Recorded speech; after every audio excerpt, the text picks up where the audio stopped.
killing me because they're sending pictures. The kids have already caught over 40 silvers today. Oh my gosh. Really? Yeah, they weren't catching any all week, and then they got a couple yesterday, and like, we're hoping they're coming in. And they sent pictures like, yeah, they're catching them faster than we can clean them, so.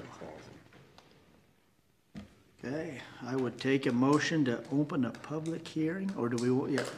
I guess we can do it either way. If we want to do the presentation first. Do the presentation first. And then open Yeah. it up. Okay. Well, good afternoon, Commissioners. I'm excited to be here today and to be able to talk about a new subdivision ordinance that we're currently working through.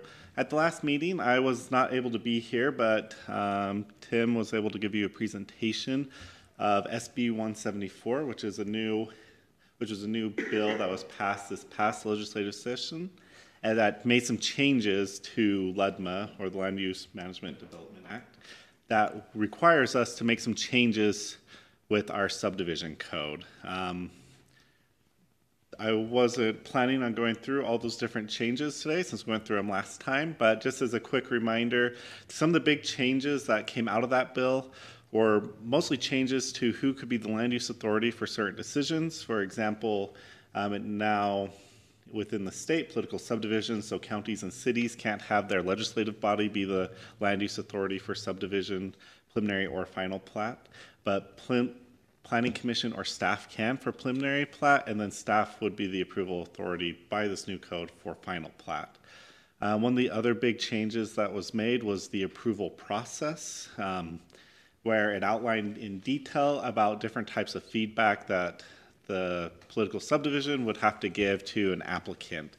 So in our case, how we provided feedback to applicants for preliminary plats, and then also a really detailed process for how they were going to be made for final plats.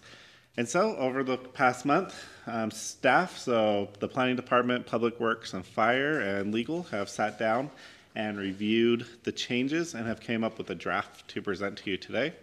Our anticipation is not necessarily to have you guys vote to, or have the commission vote to recommend approval or recommend approval of the ordinance at this meeting, but we wanted to show you what we've worked on, get your feedback, and we'd hope, our goal would be that the Planning Commission would give a positive recommendation in October. We'd like to see this approved by the council by November. We don't have to have it approved till February though, so we just would like to have a couple month buffer so we're not scrambling at the end.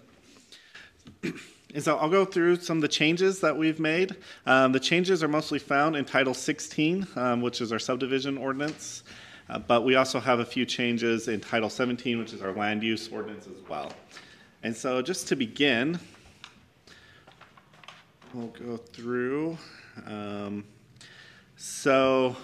first thing that was changed was just a item that was kind of a hangover from the old code. We updated our appeal authority from a board of adjustments to a land use hearing officer. And so our code currently references board of adjustments, so I just made that change.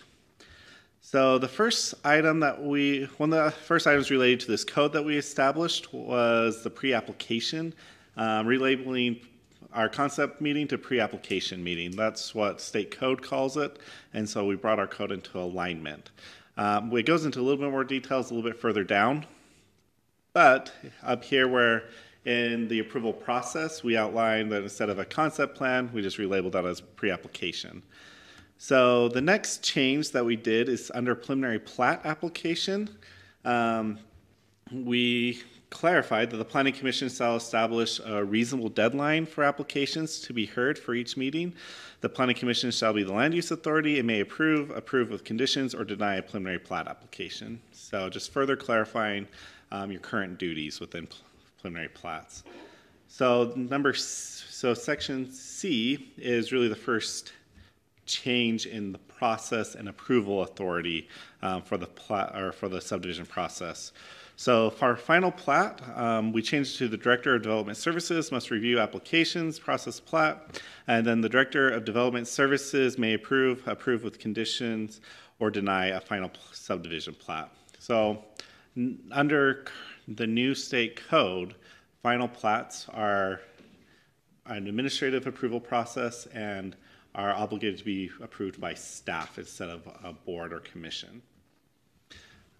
And so that's the first change, or that's one, that was really the first substantive change that we've done there. So under subdivision plat amendments, this was just an update based on current code that amending a recorded subdivision plat shall comply with Utah code. As amended, the county shall publish notice in compliance with Utah code. So the state updated how we have to do notifications when somebody amends a subdivision plat. You have to post it on their property. You have to do a couple other things. And so we just wanted to reference that.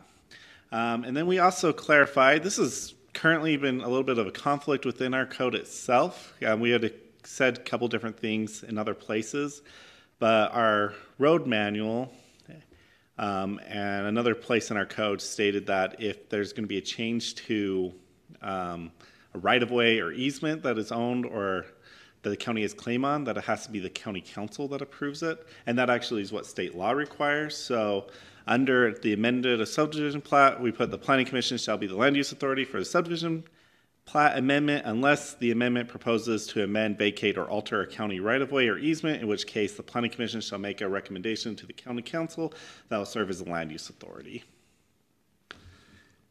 Okay, so we didn't do any changes in the cluster subdivision section or in boundary line adjustment, but we did make some adjustments in the requirement section, so 1603. So this gets to the pre-application meeting. So state codes update requires that the county have a pre-application meeting option available to applicants, so an opportunity for them to come in and meet with either staff or the planning commission and to have their application reviewed before they submit an official application.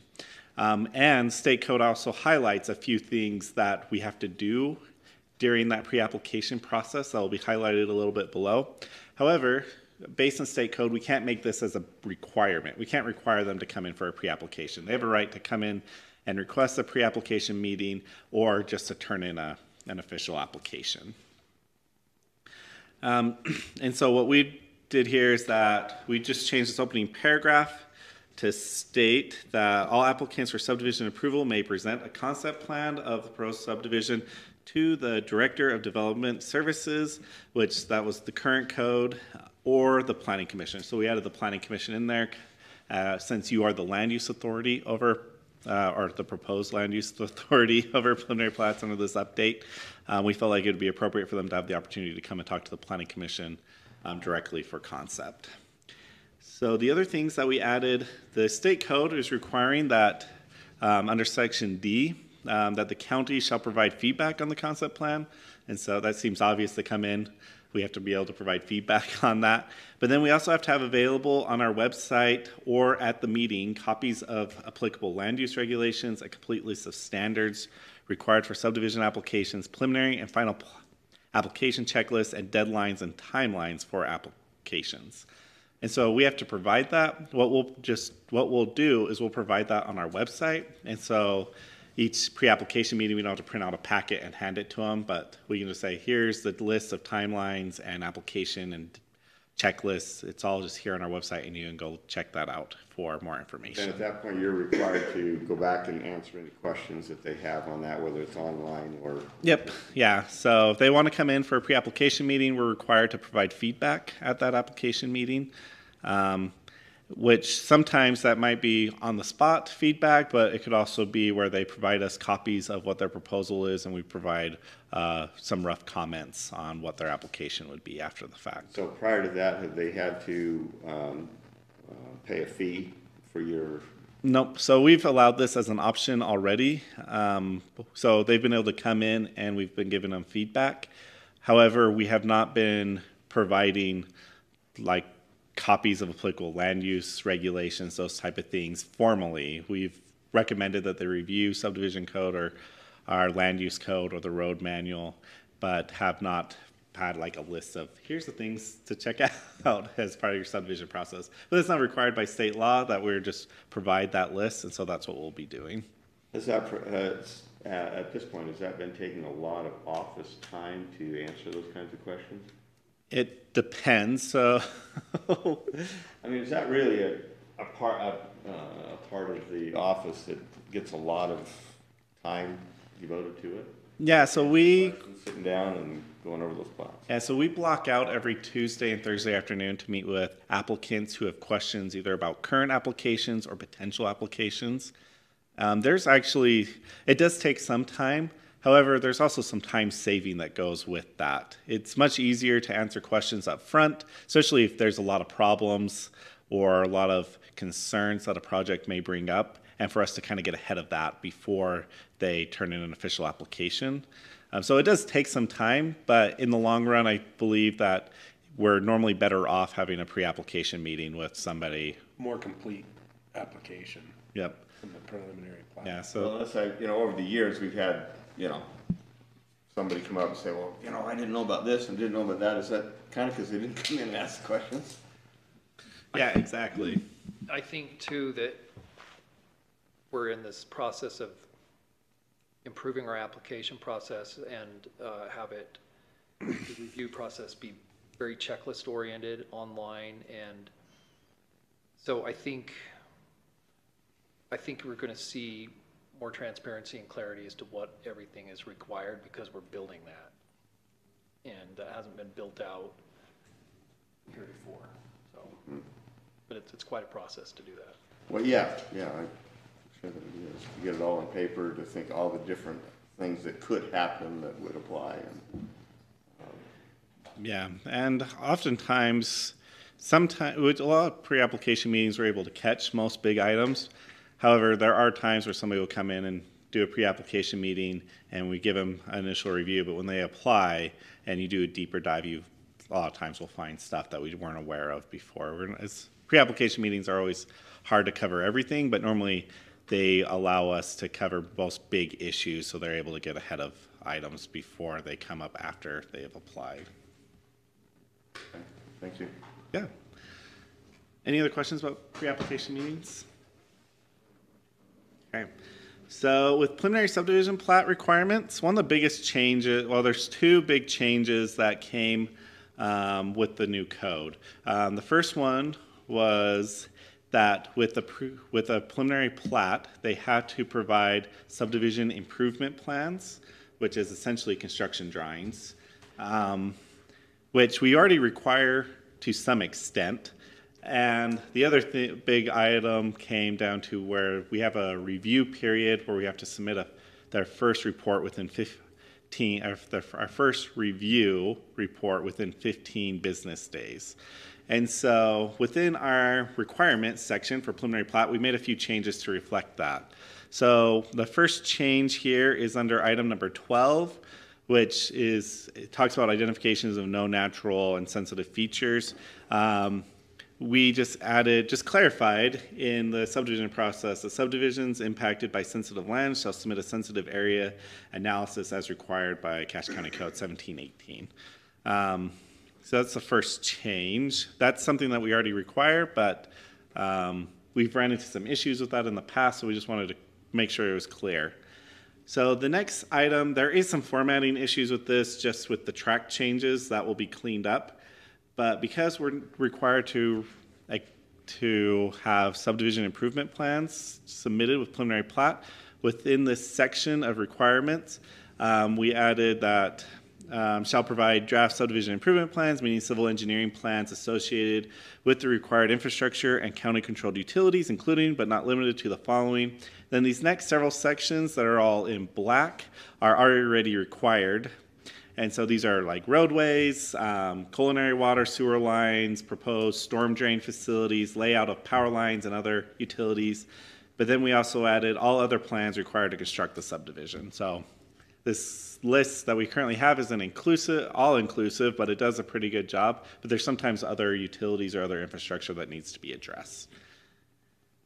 And then the only other change in this section is on the last paragraph. Under I, no later than 15 business days after the day on which a complete application was submitted, staff shall complete and provide an initial review report to the applicant and the Planning Commission. And so that is just a new requirement by state code. And so essentially, we don't have to make a decision within the 15 business days. We're just required to issue an initial report within those first 15 business days. And that complete application will be based off if they met all the check things that are gonna be on that new checklist that Yep. you're working on. Yep, correct. So we'll go through, there will be a checklist. There already is a checklist, but we'll go through, and if they turn everything in, it will be considered complete, and they'll be able to move forward. And on the timeline for that, and we've talked a couple times about this, are you gonna move that up enough so that Angie has more time to prepare? So, because right now, I think it's, if they turn it in by like, is it 2 weeks before the planning commission meeting? It's about a month before, but yeah, the agenda is posted 2 weeks before. Yeah, the agenda's 2 weeks before, so somewhere in that time, to make sure that that's far enough out there, So, that we get the packets early enough to review those. yeah. So one of our changes that we are recommending is that this was in the approval process, that the planning commission shall establish a reasonable deadline for applications to be heard for each meeting. So essentially, we would make a recommendation for that deadline should be in the planning commission. Since you are the land use authority over this, we felt like it was important for you to decide on what that deadline would be. Obviously, staff's going to have an opinion on that and would like to give some advice to the planning commission, but in the end, we'd like you to make that decision for what the timeline would be. Okay. And one other thing just about preliminary plats is we're required to have subdivision improvement plans submitted and reviewed. We are not anticipating that the subdivision improvement plans would be fully approved with the preliminary plat, but they're just required to be reviewed with the preliminary plat.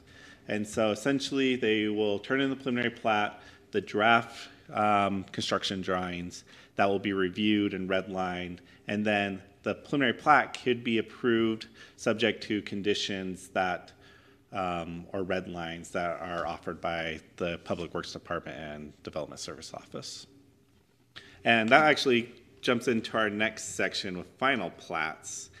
And so the new state requirements, like I mentioned before, state that the planning commission or staff needs to be the approval authority for preliminary plats, but final plats come down to staff's approval.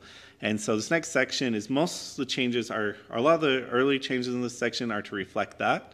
But then we also get into a little bit of outlining the review process, which is one of the big changes within the code. And so so in this section, it was final subdivision plat requirements. We changed it to final subdivision plat and subdivision improvement plans requirements. And so we added to this first paragraph, the following approval or approval with conditions are following approval or approval with conditions of preliminary plat and the draft subdivision improvement plan. The applicant shall submit a final plat and subdivision improvement plan application with the Development Service Office.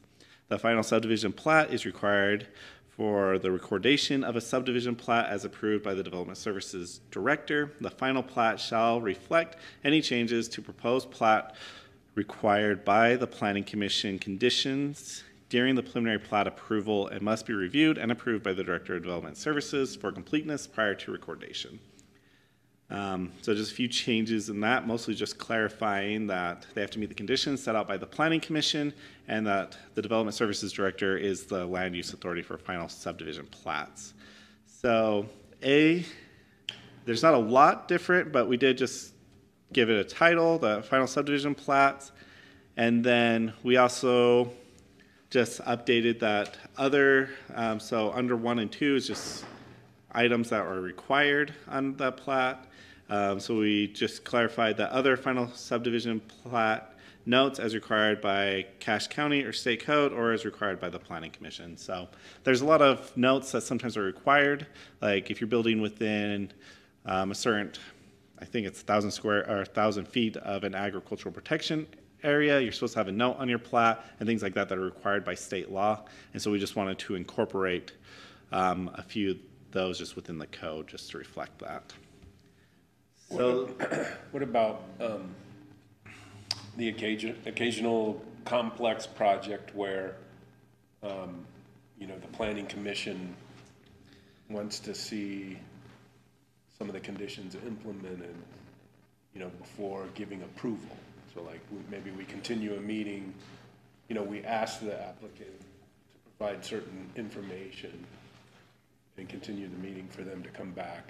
None of this new legal No. language affects our ability to do that if we decide.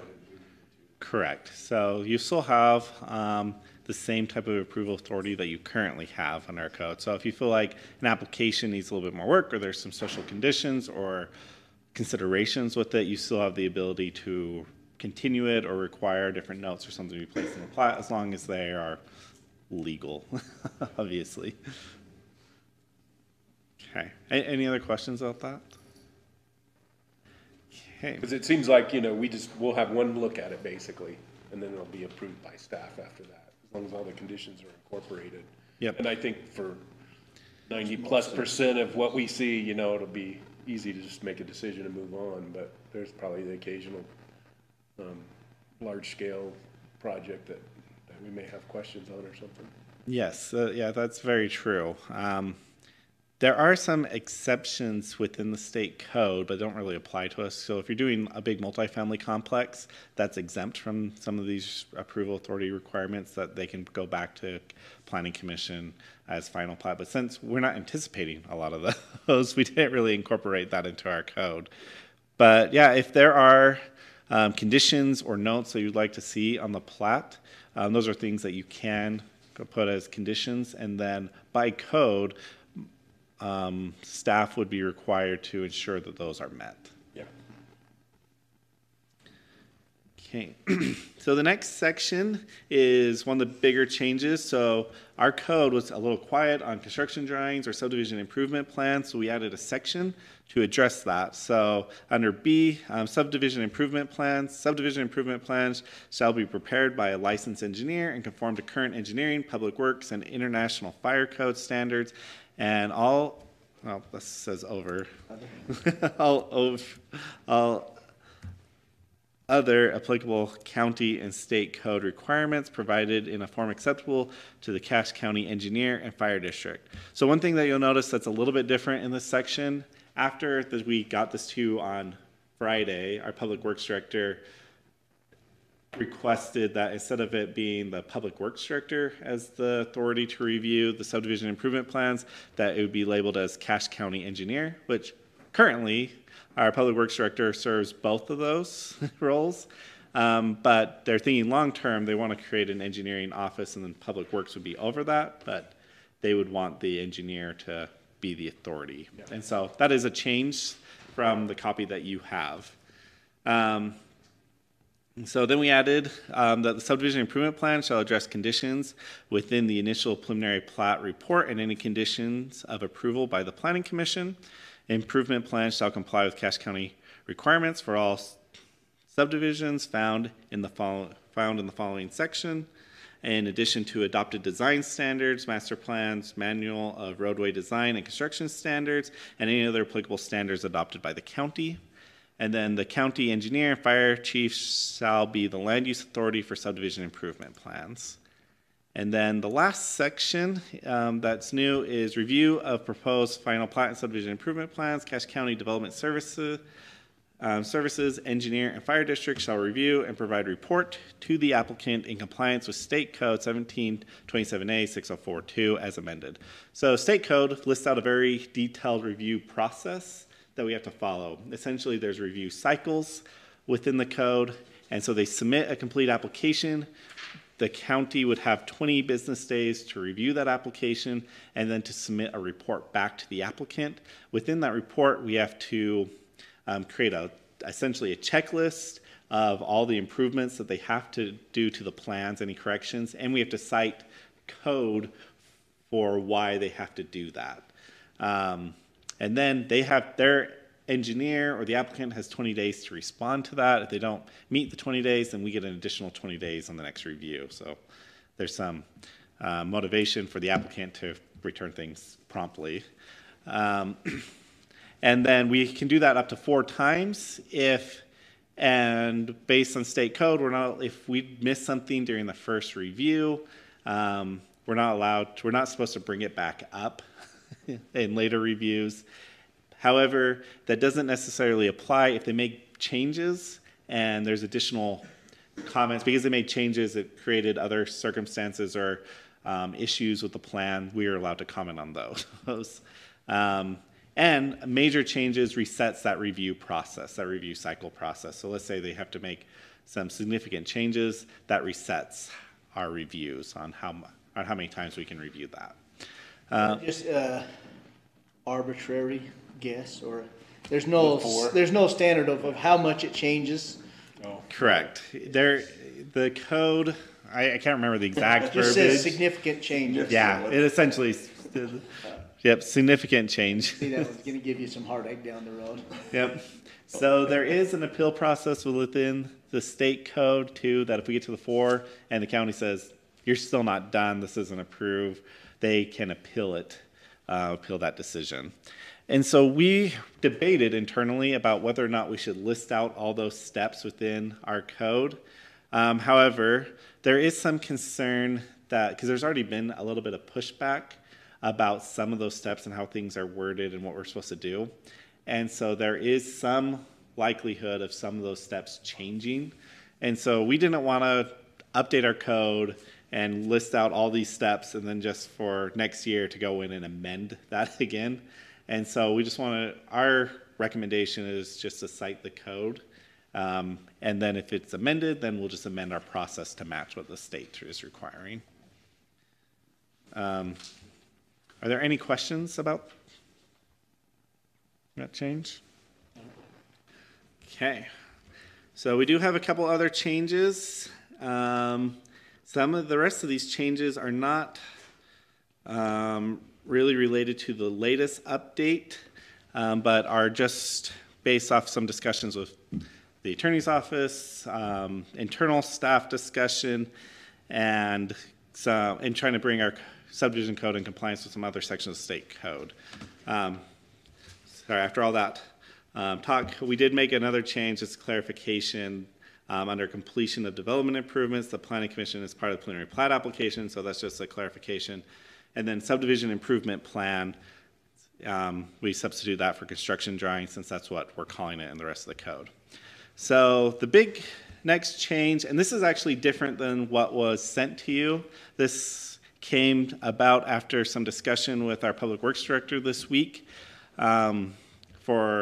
and it's about improvement surety. So state code requires that if somebody goes through the subdivision process and they want to record the plat, we cannot prevent them from recording if they can meet a couple conditions that we're required to offer.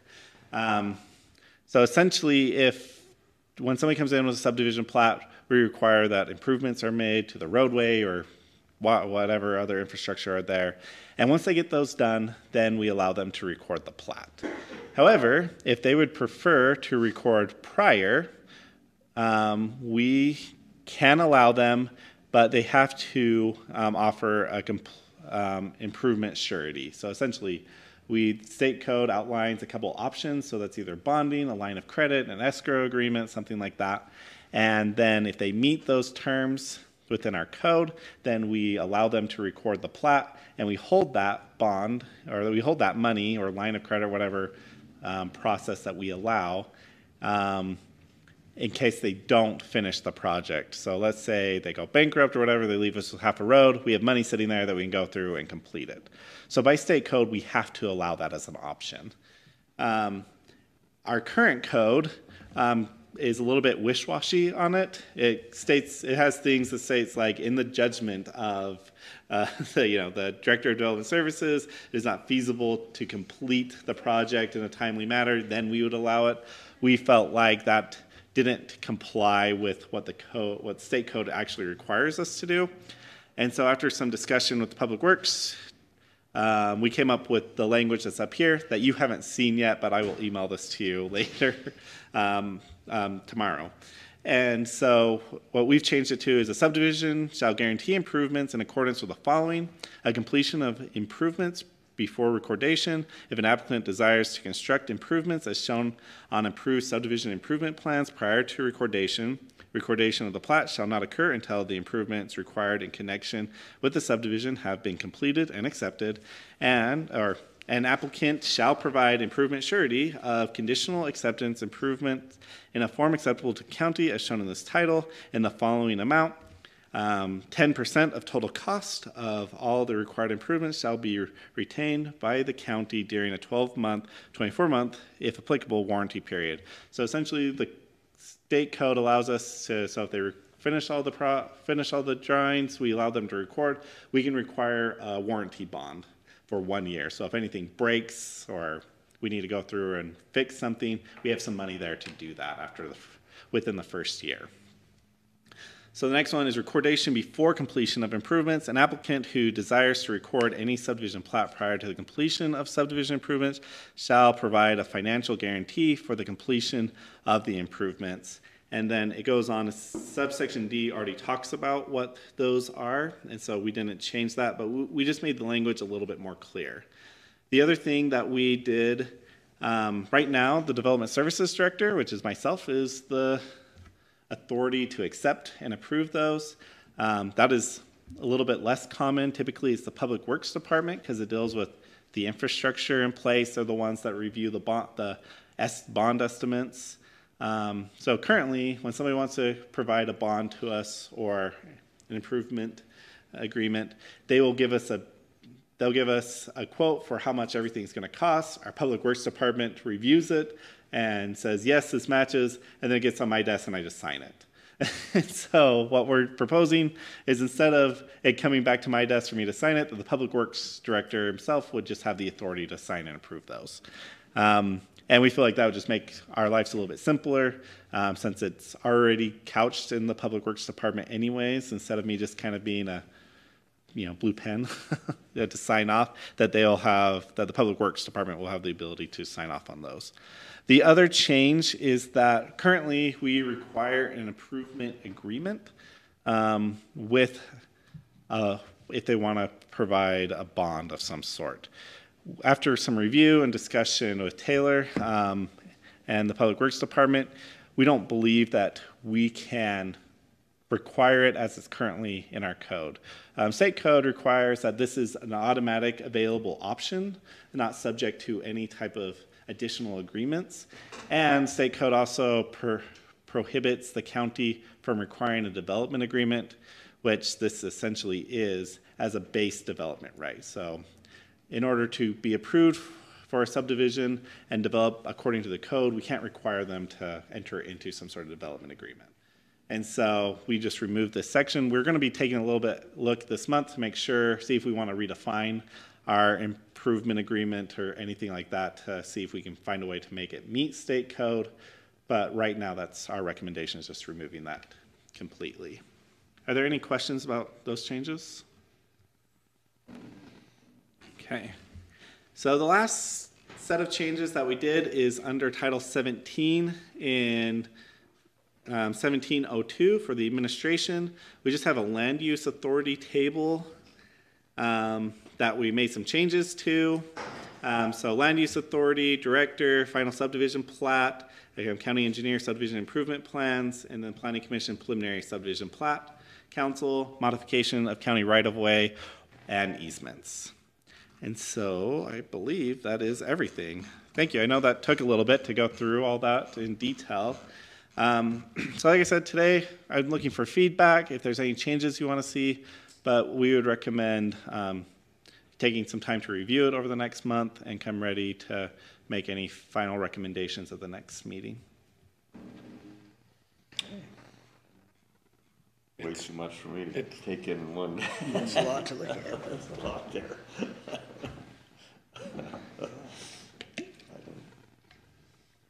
Okay, now we can open our public hearing and let the public speak. We got one motion, we have a second. I'll second that one. Okay, all in favor? Aye. Okay, would the public like to comment? You heard enough? That was Motion to close the public hearing. Second. All in favor? Aye. Okay. Okay, we'll review that and you'll send us out the new copy with those other minor changes on there. Yep, you'll get that tomorrow. Are you gonna have some of those other things with it, the the checklists will be done by then, so we can review those, or are those gonna be? So we don't have all those done, but we will be working on them over the next month. And so we should have draft copies available at the next meeting. Good to have, Yeah, the checklist is the part that, yeah, the checklist and the timeline, I Narrows it think, down to go to- with some of the other stuff to make sure it's, yeah, that'd be good. Okay, anyone have any further questions for him? We're done with this one. Okay, Okay, well, thank you so much. Appreciate your time to look at this. all right. Tim? I'd like to introduce a new staff member to you. Come on up, Connor. How you doing tonight, Commissioners? Good. Hey. Good. I'm Connor Smith, new planner with Development Services. I'll run the mouse. There you go. Oh, I need to, sorry, I forgot to switch over the. Oh, it's Perfect. Yeah, so I'm Connor Smith, just wrapping up a master's up Got a at- good echo now. now we got it. where's that coming? The computer, I think. Do we turn the computer volume down to the TV volume? Maybe just the computer? The TV. Which actually, you can turn it off with the. I learned this last week. The white panel right there, that controls the TV. Nice.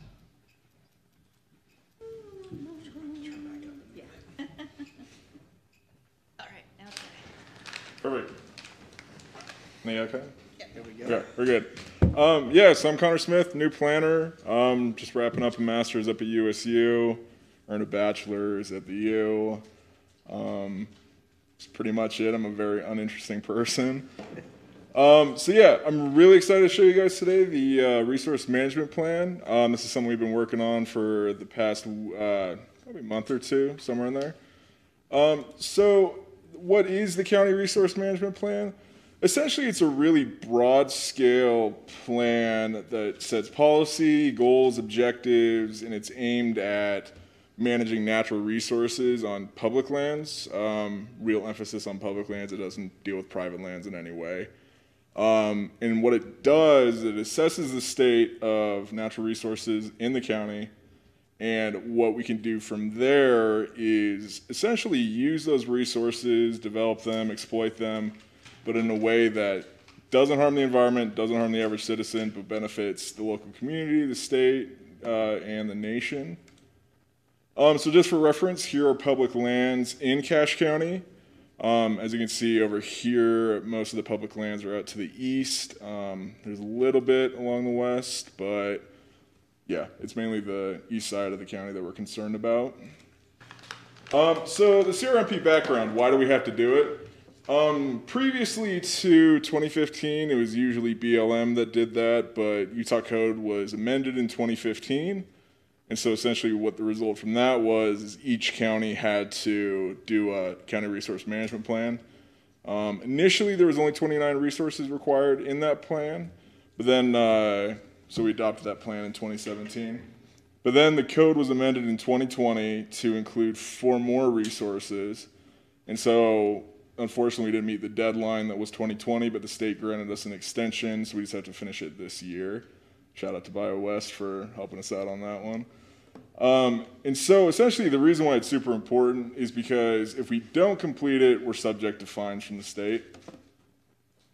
And so those 4 new resources are critical minerals and rare earth elements, renewable energy, infrastructure and pipelines, and utility corridors. So critical minerals, essentially the USGS is mandated to produce a list of 50 non-fuel minerals that are necessary to national security, the economy, infrastructure, things like that. Some examples, lithium, cobalt, aluminum. So in our research that we've done so far, there are no critical mineral deposits in Cache County, so it's pretty much a dead end there. Renewable energy. So renewable energy is just defined as something that is sustainable or naturally replenishes on a short time scale. Examples of this include geothermal, solar, wind, hydropower. And our findings indicate that so far, the only major sources of renewable energy on public lands are 3 dams, so hydropower, and there's pretty limited potential for future development. And so those 3 dams are Third Dam, Second Dam, and Hiram City Dam. There's, as far as we can tell, no other major renewable energy projects that are up in those public areas.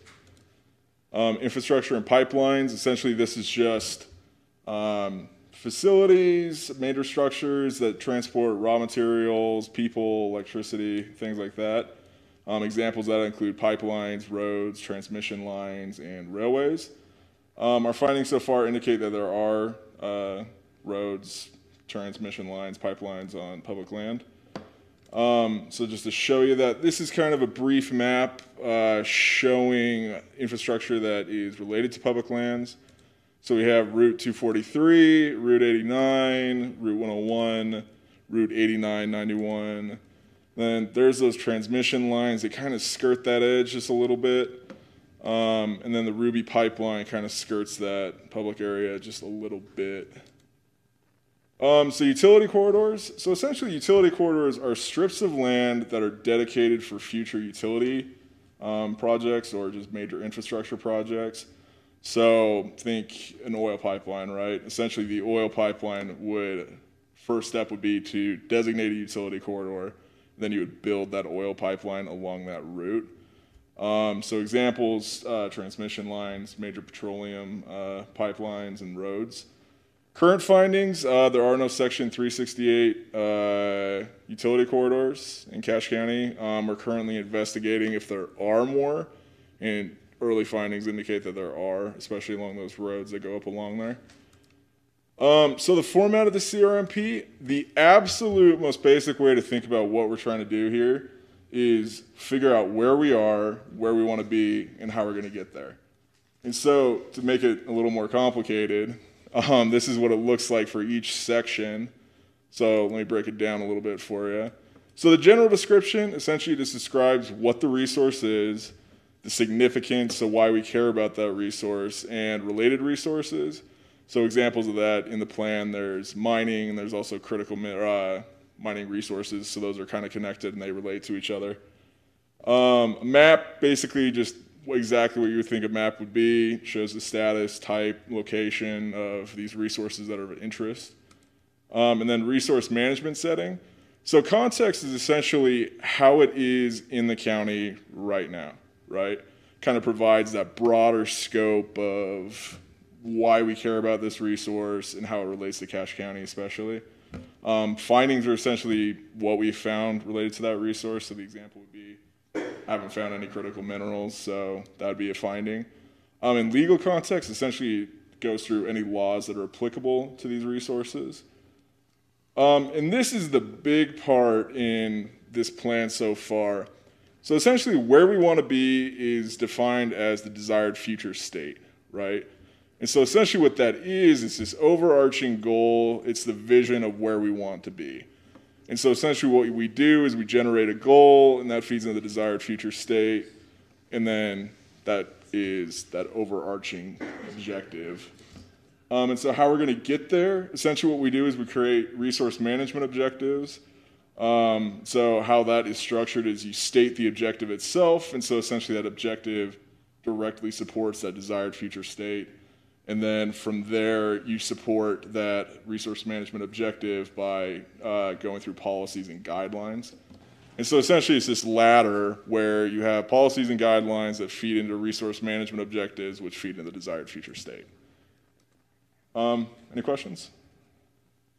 So this is, but again, this is all on natural resources on forest or BLM ground. There is no more BLM in Cache County, but it's all public land. So Forest Service, wilderness, anything like that. Take 2, Sitla. Sitla, Okay. yeah. Is Bureau Reclamation included? I believe so. Essentially, it's just anything that our GIS department has identified as public lands. I just run off their map. So Bureau Reclamation owns about 200-ish acres. underneath and are surrounding Newton Dam. It's managed under Newton Water Users Association under contract, but it's owned by, for 1941 agreement by Bureau of Reclamation. We'll have to look into that. Thank you. I mean, it says United States government property. Okay. There's also a zeolite lease that was just renewed that's on part of Bureau of Reclamation property. And I believe there's that Z-Tech out of Texas, how they're gonna afford to mine the zeolite is they're gonna get, I guess there's some other minerals that are part of that. I don't know if those are things that need to be included or you're planning on. We can definitely look into it. Yeah, anything related to public lands, we're gonna look into it. Thank you. Where's the zeolite? It's on the The west face. The above zeolite's Newton. there, to the east along the hill there. They've hauled a few truckloads out to Texas, but it's just so. That's come before the commission at least twice in my 15 years. and Yeah, they just I don't think renewed- they've ever like Just gone for into sample production or ones, but anything. yeah. But they just renewed the lease again for another 10 years this spring. And Reclamation would own the land around Hiram Reservoir as well. Yeah, but you had Hiram on there, didn't you? Yeah, so Hiram's a little odd. That was a Power producing. producer, Yeah. that's why that was there, but. Well, they know that This is on that aspect where it, the Hiram power producing was the one up the canyon, the Hiram Dam. Oh, that's. Hiram City. Oh, does. that's- Hiram City, Hiram Dam actually does produce power also, might be only enough to run their pump for the canal company. But it is a small hydro plant on Okay. Hiram Reservoir. But yeah, the Bureau would probably own, they gave most of the land to the canal company last year, the 200 acres of the canal right away itself, but the dam itself would be federal property. So that might be another one to put on there. perfect.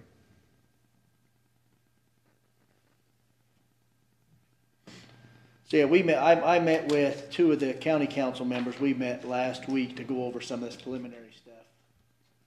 And then we will be asked to give preliminary approval to it next month's meeting, is that right? Would you mind just kind of talk about our approval process, kind of our steps to get to? Oh yeah, so we're gonna present this to you, public hearing next month, and then after it passes through you guys, we're gonna kick it to county council. Hopefully they vote on it fairly quickly.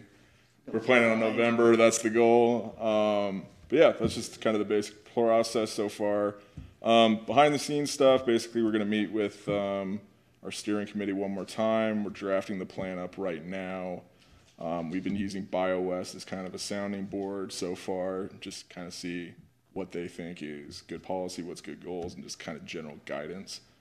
And so once that's done, we meet with the steering committee one more time, present it to you guys, get the okay, get told to rewrite it, what to rewrite, do those, and then show it to you guys one more time. Yeah, I mean, it really is just an update. Yeah, It is. those four items in there. And the state's funny, they threaten you with fines, but instead of giving you fines, they give you money to hire somebody to help you get it updated. Yeah, That's nice of them. yeah. We will also be holding Some of an your money open back. house this month. Right. Except we've already had a stakeholder meeting this past week where we had some of the utility owners and other stakeholders invited to the room to kind of talk about different projects or anything they saw coming. So we got a lot of good feedback there, but we want to open it up to the general public so that I don't think we're gonna have almost anybody come to this, but we wanted to provide an opportunity for the public to come in and provide any feedback or comments prior to it coming to the commission next month. Did I read your notice right, Tim, the public hearing's gonna be at 5 next month? Or was that time on that public notice? We're gonna have to resend it one more time with another correction. I thought I Okay. did it at 5:30. Maybe you did on the second one. I just looked at the first one. I didn't check. I get them on two different emails, so I got 4, so I just looked at one. I'll look at that one more time. All right, I just wanted to make sure if we were meeting half an hour earlier next month. Okay, if we are. I thought I changed 5:30. You might have on the second. I probably didn't on the second. Might be in 2 spots and I only addressed one of the 2. Okay. Yeah, I think we do appreciate the state working with us. We're not the only county that's working on a kind of an extended grace period into 2023. And the office, the division of, is this forestry, fire, state lands? It's different now. Which one are we talking about? Dylan Hoyt's office is called. Oh, Public Lands Policy Office, something Policy like that. office. They've provided financial resources for technical support, which we're benefiting from as BioWest is retained by the state to support Cache County and others with these updates in the process. And they're working with us to build our capacity to understand how to edit this plan in the future, as it really does require an update every 5 years. And we're due for a larger, more comprehensive update in the near future, but at this time it's a smaller amendment by adding these 4 components. Yeah, and we talked a little bit about doing a whole plan update during this process. However, we did not want to we have to get these 4 adopted by the end of the year, and we felt like the larger process would just take longer. So we wanted to make sure we got these 4 passed, and then we could reevaluate timing for when to do a revision of the full document. Okay, no further questions. Good job. Perfect, thank you. Thanks. Now some training on Open Public Meeting Act. I'm learning. Do you mind turning up the volume? Oh, yeah. Switch over.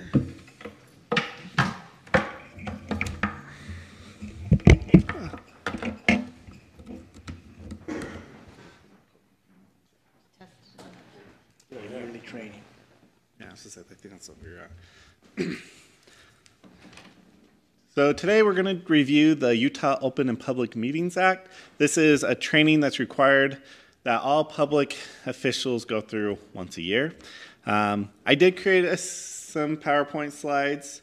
However, we're probably going to skim through most of them at the end, because right at the first, the Utah State Auditor's Office produces a video that's like 8 minutes long. We'll watch that, and then we'll just kind of skim through the rest because it covers pretty much everything. But I wanted to put it together so if you wanted a quick reference to some key points, that would be available to you.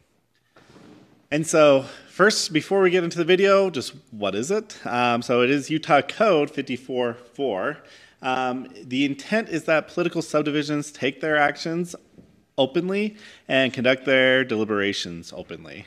So essentially, we are doing the public's business, and it should take place in public. So that way, residents that we serve have the right and the ability to come in and observe the proceedings of their government. And so now that, since you're planning commissioners, you can now break laws in ways that you weren't able to before. So we'll go ahead and just jump right into the video, and it will cover the whole law pretty well, and then we'll discuss it a little bit afterwards.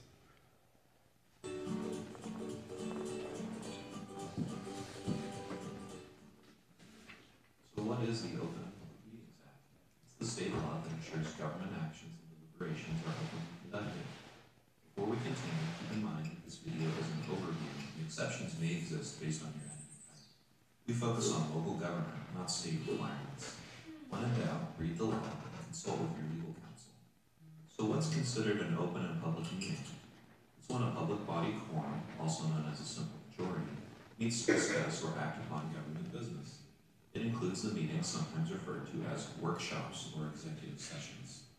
Regular meetings, public hearings, electronic meetings, and emergency meetings are all open and public meetings.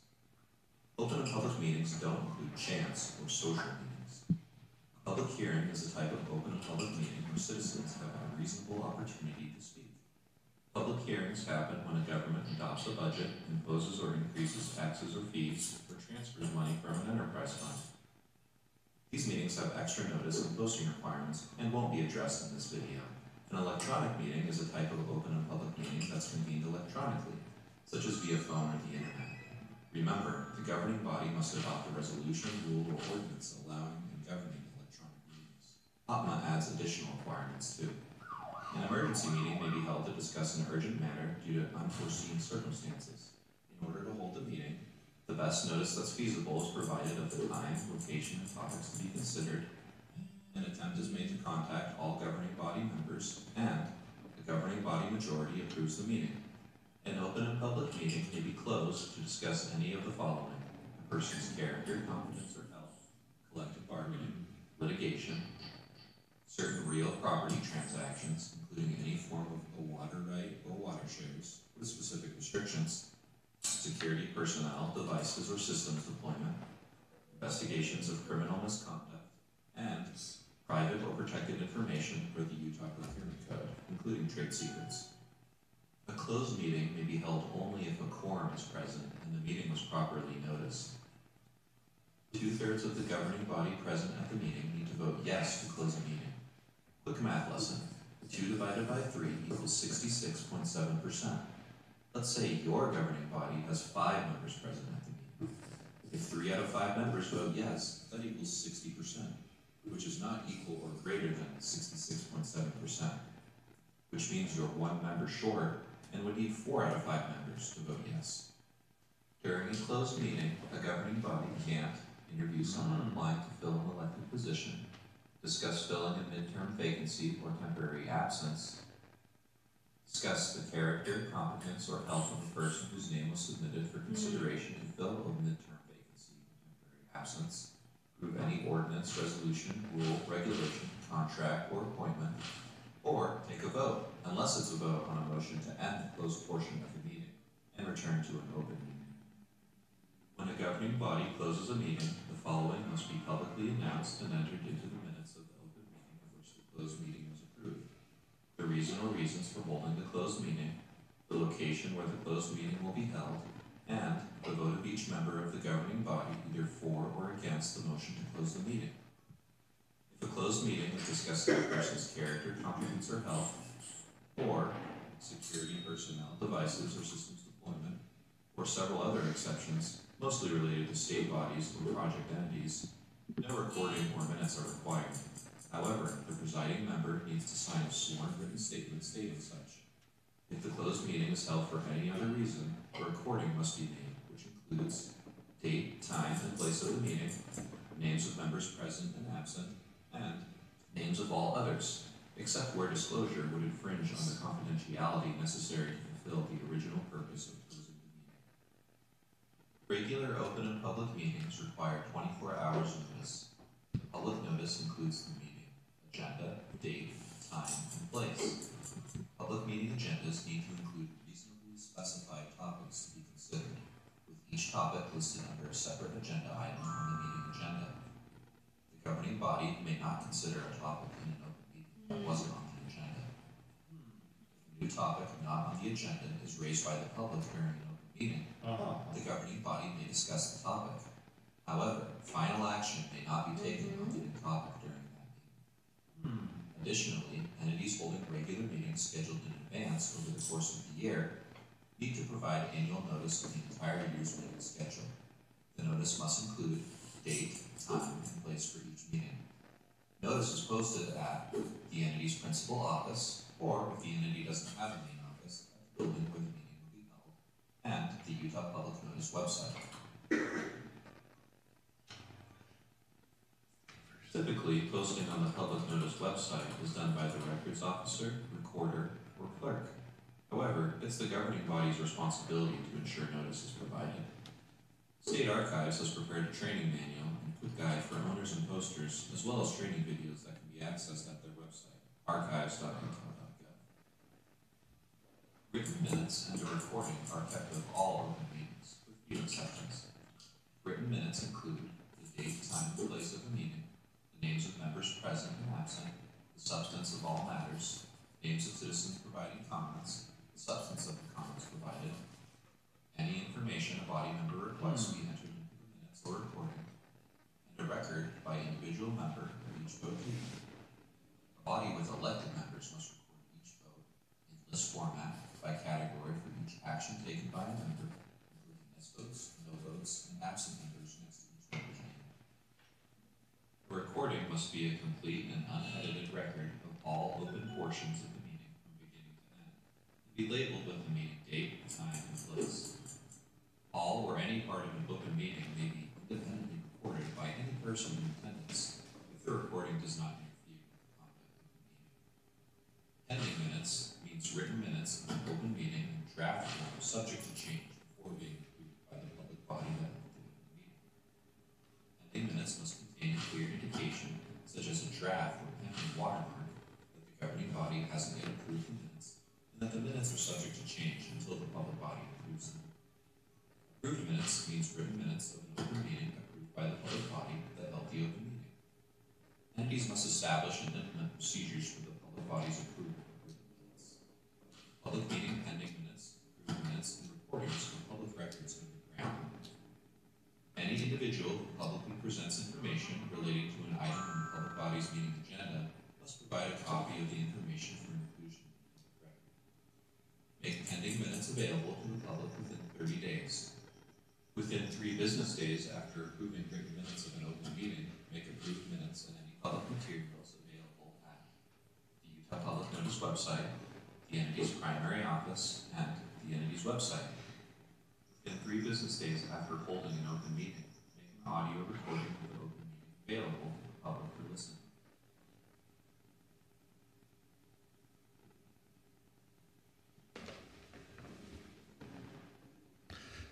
Okay. So there are a quiz afterwards that we can fill out. Oh, I apparently already went through it. We got 100%. We're good. We did a good job. Print out our certificates and we'll send them in. Well, it's under my login, so I apparently have done this in the past. And I want to apologize to Chris because we'll be watching this again on Monday with the Open Space Committee.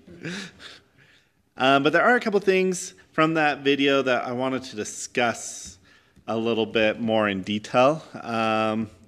So first, just to review, this is what the state code states that the definition of a meeting is the convening of a public body or specified body with a quorum present, including a workshop or an executive session, whether in person or by means of electronic communication for the purpose of discussing, receiving comments from the public about or acting upon a matter over which the public body or specified body has the jurisdiction or advisory power.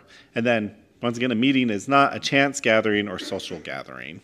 So these meetings must be open to the public who have the right to attend and record the meeting. So we'll go through. It's not a meeting if there's not a quorum, right? Correct. Yep. And so if there are 3 of you, then it's not a meeting. But as soon as there's 4, it is. Okay.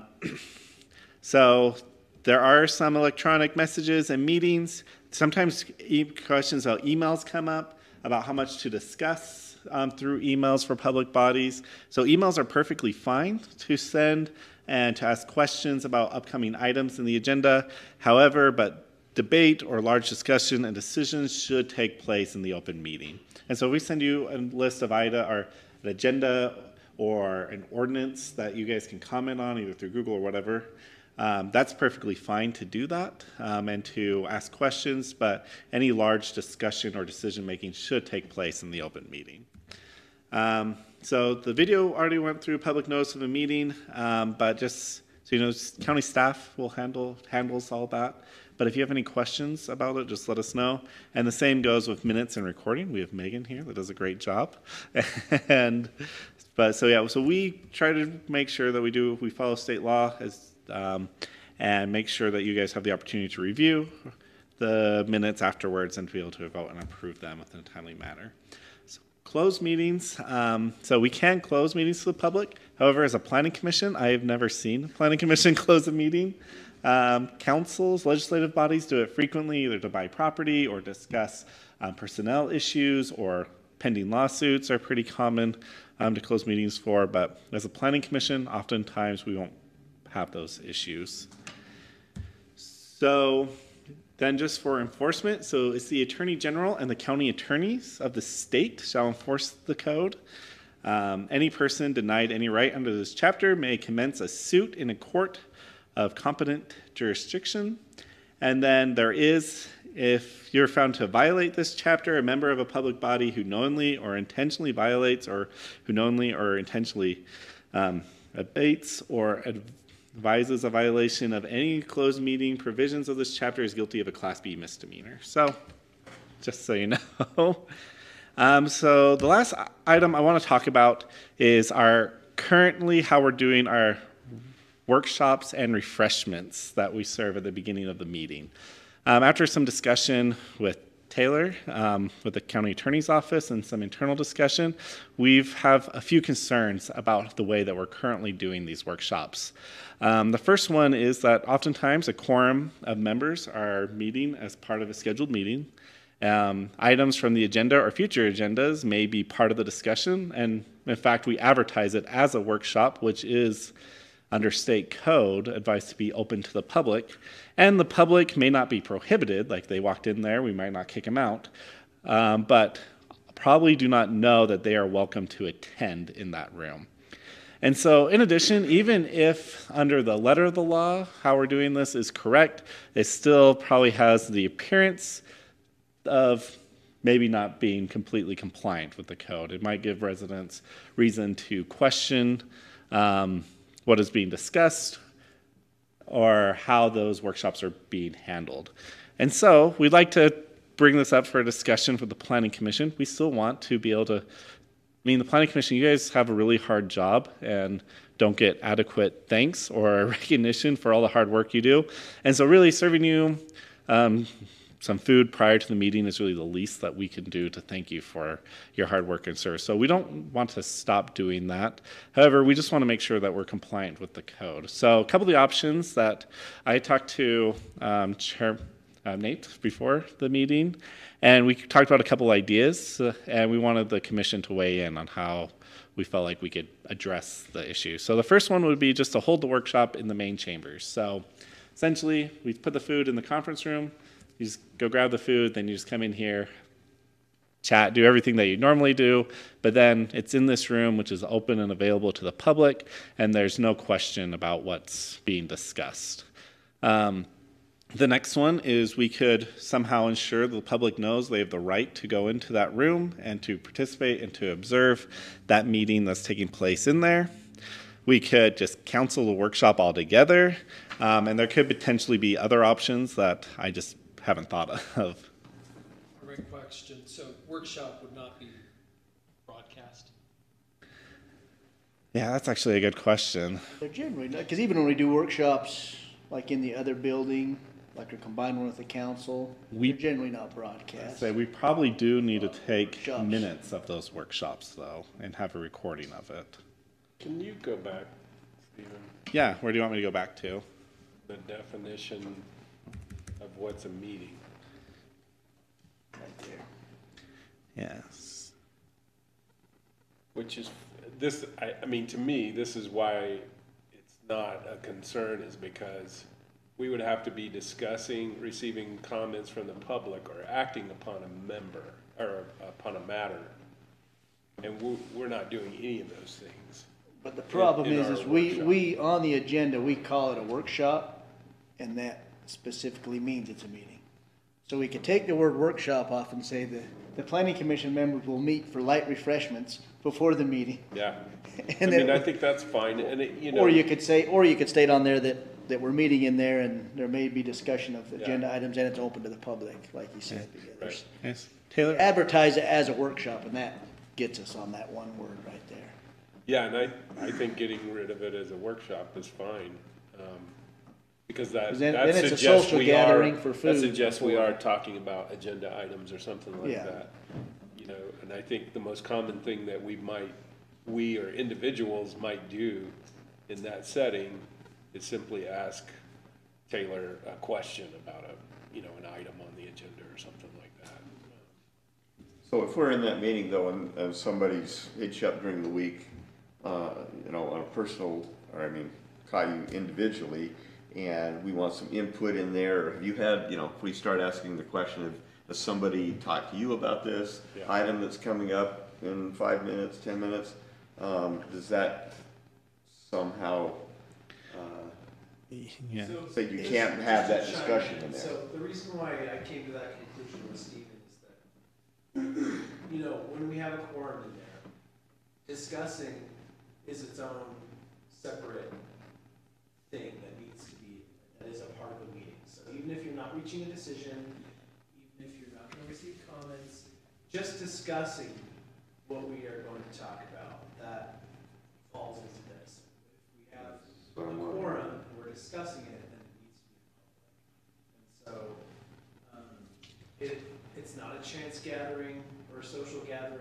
Yeah, it's an advertised workshop, so Right, it's it happens- certainly. That's the way it is happens now. on a Yeah. regular I would basis. say it is a social gathering if you take off the word workshop, because that's generally what we're doing is Yeah, generally, having a yes. bite to eat and talking about what's going on the Today, farm we were and good stuff till the like last that. 2 minutes, because we didn't have a quorum till you got there right at the end. Anyway, Right, Yeah. but the concern is, from my perspective, mostly the appearance. Because, Right. yeah, we might get in there, we might have a quorum, you guys might just discuss the football game or something, but. Today, it was If we hay, it have- was hay sales. If people know that we're in there and it's a quorum of folks and we are discussing things, which inevitably we say, oh, look at this thing on the agenda, how funny, or whatever. That's discussing it, and so, we want the public to feel that we're being as transparent as possible. We never want to foster an idea that we come in, decisions already made, behind closed doors, things like that. I know I appreciate that time, whether anybody's there or not, Yeah. for myself. Yeah. And And I that's- appreciate the that- refreshments. That was my recommendation to him, is still do it, and in there, because I think it's pretty awkward if, especially, today it wouldn't have been bad, we could have offered him a sandwich, because we had extras. But when there's 50 people there and we're up here eating for a half an hour, Yeah. that's fairly awkward in weird. my opinion. Yeah. But if we just advertise that as, it's a workshop, with light refreshments for planning commissioners, and the public's welcome to come in there and listen, and the doors are always open, then it's advertised, it's, I think then well known that it's a open and public meeting. That would be my recommendation anyway. I don't know how other commissioners feel, or if you feel that covers us. If it's advertised that it's an open and public meeting. If it ever got where there were so many that wanted to come in there, then we could move out here. I don't see that happening. I mean, there's been once or twice when a member of the public has walked in there when we're there for a minute, but I agree. I don't think they've known it's open to that, but that would be my A little recommendation. sign on the door. Come on in. I mean, you can't dictate whether something, is public just because like the way it feels. Yeah. If a room is bigger, then that means it meets it. If it's a room is smaller, that means it doesn't. Right. I mean, that's an arbitrary distinction, but. Yeah, I think if it's advertised that Like it's we open for always- the public to come in there and that's always there and the doors are always open, I Yep. think that easily meets the requirement of the open and public meetings, if it's noticed that way. So I'm that would comparing be, that I did to previous community I worked in where there was always a work meeting prior to the planning commission meeting, and it was in more of a work meeting room, nearly adjacent to the chambers. And it was advertised, and occasionally people would come in specifically to, well, there was a very specific agenda though, so it was a little different. But nonetheless, it was advertised, and sometimes people would come in and listen to presentations and conversation. And sometimes there was food, sometimes there wasn't. But not food for the public, just the commissioners. Yep. Yeah. Nobody's gonna wanna hang out with us. I wouldn't think. not very I often, mean, we're interesting, but not that interesting. At least I'm not, maybe. Well, there hasn't been a problem, it's just the appearance. It's just making sure, yeah, we don't, yeah. Right, so we haven't received any complaints or anything like Yeah. that. We just want to have the best government we can. Yeah. right? So one thing we probably will need to start doing though is once we have a quorum there, start recording, and so that way we can have minutes of any discussion that takes place. And just to ensure that we follow this code as Okay. So you guys were sitting down, I walked in, came straight through. Yeah, we actually never had a quorum in there today, so you would have never had to record today, you would have That's been true. good. But some weeks we have everybody I there, so. think once we have a quorum, it's gonna be very quiet in there. I'm not gonna say anything. Well, yeah, most weeks. Taylor, did you have any other thoughts about the ordinance or anything that we feel like we need to talk about before? Okay, perfect. The planning commission, do you have any questions? No, my question, Just or don't- you kind of answered that with, if somebody gives you a call, and there's been a couple of scenarios where they've called me, or it's run into them in town. Yeah. They say, how come you guys voted this way or that way, or you know, I've got this coming in next week. So I've had those chance meetings. Maybe to them it wasn't chance, they were hunting. Yeah, for those ones, the chance meetings is if you're meeting with multiple commissioners. commissioners. Yeah, if it's a member of the public, that never counts as a chance meeting. You can Yeah. discuss stuff with them. So, If Have four of ex us parte happen to Discussions either. go to the same place for lunch as a chance meeting, that would be pretty odd if it ever happened, but that would be more what the chance meeting. Well, we've had a couple of these where we were leaving and everybody was still congregated out here and at 8:30 at night. And they're like, well, you know. We want to talk about this Talk about other more. stuff now. I had an attorney once joke with me that the biggest violation of OPMA took place 10 minutes after the meeting each week. But he keeps talking. So everybody keeps talking about it after the recording's been stopped and everybody's left. Okay, well, I do appreciate everything that you guys do. Like I said, planning commissions don't get enough credit for all the hard work that you do. But if you have any other questions about this code or any other state code, please reach out to my office or Taylor, and we'll be happy to help. Yeah. Sorry, just a little piggyback comment.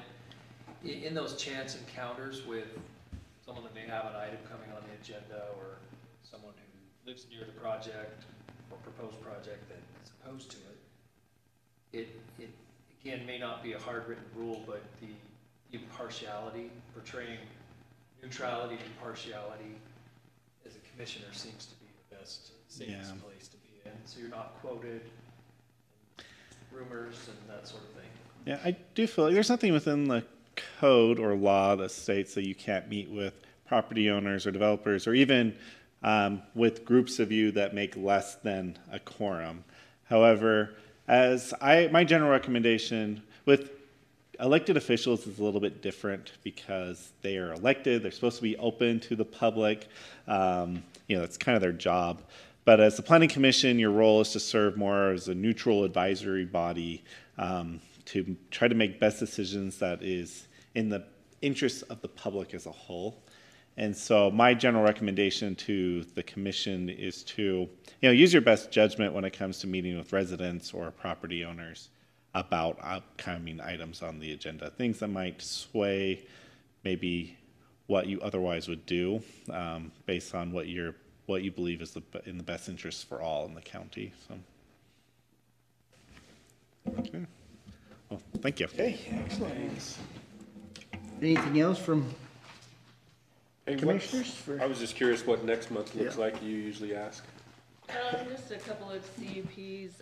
Geneva Rock is due back after their 90-day continuance. There's been some issues with UDOT and access that they've been working through. And then advanced shoring is an amendment that you've seen before. And then just the subdivision code, public hearing for the resource management plan and that. Okay, fairly easy then. No further objections, we will adjourn till next month at 5:30.